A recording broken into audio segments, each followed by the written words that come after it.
Good afternoon बच्चों। इस video में हम आपको बताएंगे कि भेड़ के रेशों से किस तरीके से ऊन बनाए जाते हैं, कैसे उसकी बॉडी के ऊपर से उसके रेशों को निकाल के ऊन तक के बनने में कितने स्टेप यूज़ होते हैं, किस प्रोसेस से गुजरती है, उसके बारे में हम बताएंगे। जैसे हमें बहुत सारे जब ऊन की ज़रूरत पड़ती है तो भेड़ों को पालना भी पड़ता है और उसको बहुत बड़े तादाद में पालना पड़ता है। जब बहुत बड़े तादाद में हम भेड़ों को पालेंगे तो ये हमारे देश में कई जगहों पर भेड़ पालन होता है। गडेरियों द्वारा भेड़ पाले जाते हैं। अरुणाचल प्रदेश है, सिक्किम है, और उत्तर प्रदेश है, राजस्थान है, पंजाब है और उत्तराखंड है। ऐसी सब जगह के पहाड़ी और मैदानी इलाकों में भेड़ को गडेरिये द्वारा पाला जाता है। और भेड़ों को जितनी अच्छी हम फीडिंग देंगे, जितना अच्छा न्यूट्रिशियस देंगे, जितना अच्छा फूड उसको प्रोवाइड करेंगे, उतनी ही अच्छी किस्म की ऊन हमें मिलेगी। और कुछ तो गडेरिये जो उनकी बहुत अच्छी नस्ल की जब भेड़ें हो जाती हैं तो उनको वो क्रॉस ब्रीड कराने के लिए या एक भेड़ से दूसरे और भेड़ बनाने के लिए उसके लिए भी वो रख लेते हैं। तो जब अच्छी फीडिंग कराते हैं वो हमेशा हरी पत्तियां खाते हैं और कुछ भेड़ को मक्का है, ज्वार है और खली भी दिया जाता है। इस तरीके से अच्छी न्यूट्रिशियस फीडिंग करा के हम भेड़ में से बहुत अच्छी क्वालिटी की ऊन को निकाल सकते हैं। और भेड़ को बहुत अच्छी बड़ी मात्रा में पालने के बाद में जब उसमें पूरी तरीके से उसके ऊपर ऊन पैदा हो जाते हैं तो उस भेड़ में से उस ऊन को कैसे निकालते हैं वो हम यहाँ पर उस प्रोसेस में पढ़ेंगे। तो सबसे पहले की प्रोसेस क्या है? चरण 1, भेड़ों के बालों की कटाई। इसके बालों की कटाई हम मशीनों के द्वारा करते हैं। मशीनों के द्वारा काटने में इसके शरीर को कोई तकलीफ नहीं होती। जैसे हम अपने बाल काटते हैं तो हमें कोई तकलीफ नहीं होती क्योंकि ये पूरी तरह डेड टिश्यू होती हैं। जो भेड़ के ऊपर की जो टिश्यूज होती हैं पूरी डेड टिश्यू होती है। तो मशीनों के द्वारा उसके ऊपर की पूरे बालों की कटाई हो जाती है। स्टेप 1 है ये। स्टेप दूसरे में क्या होगा? अभिमार्जन। अभिमार्जन में क्या होता है? जो हमने ये कटाई करके सारी जो भेड़ के ऊपर की जो खाल निकाल ली है इसको धुलाई करते हैं। बड़े बड़े टंकियों में डाल के इसकी धुलाई करते हैं।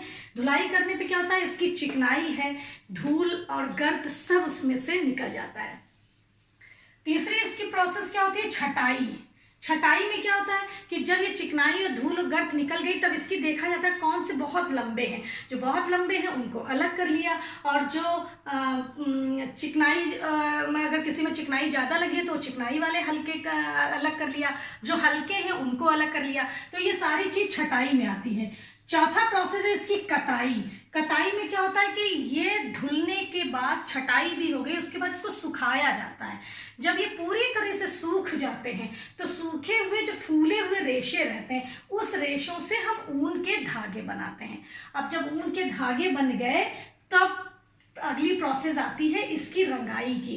मोस्टली भेड़ 2 या 3 कलर में ही होते हैं, या तो ब्राउन होगा, ब्लैक होगा या वाइट होगा, सफ़ेद, भूरे या काले रंगों में ही होते हैं। लेकिन हमें ऊन तो बहुत डिफरेंट कलर में चाहिए। तो यहाँ पर आकर उसकी रंगाई होती है। सारे जो भी कलर हमें पसंद है, जो भी रंग हमें पसंद है उस रंग में हम उसकी रंगाई करते हैं। और उस जब रंगाई भी हो जाती है तब उसके बाद हम उससे ऊन से धागे को बना लेंगे। और जब ऊन का धागा बन जाता है तो यही ऊन का धागा मार्केट में आता है। और या जो इसमें हल्के रेशे होते हैं वो रेशों से ऊनी कपड़े बनते हैं, हल्के रेशों से। और जो धागा बन जाता है उसके ऊन के गोले बना के मार्केट में आता है, जिससे हम स्वेटर बनाते हैं। आपकी मम्मी ने भी आपके लिए स्वेटर बनाया होगा और आपने उसे बड़े प्यार से पहना होगा।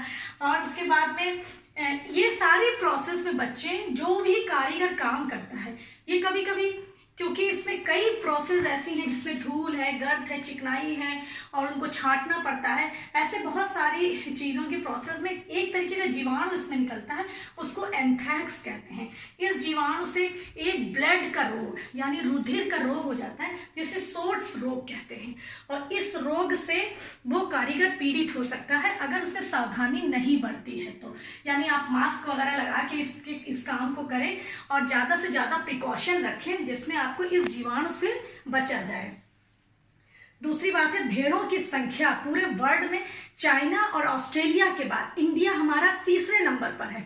3rd नंबर पर इंडिया की रैंकिंग है, जिसमें हम ऊन इस कैटेगरी, इस तादाद में बनाते हैं और इस तादाद में भेड़ों का पालन करते हैं और ये ऊन हमारे तक पहुंचता है और जिससे हम बहुत अच्छे अच्छे स्वेटर और ऊनी कपड़े बना के सर्दियों में अपने शरीर की रक्षा करते हैं।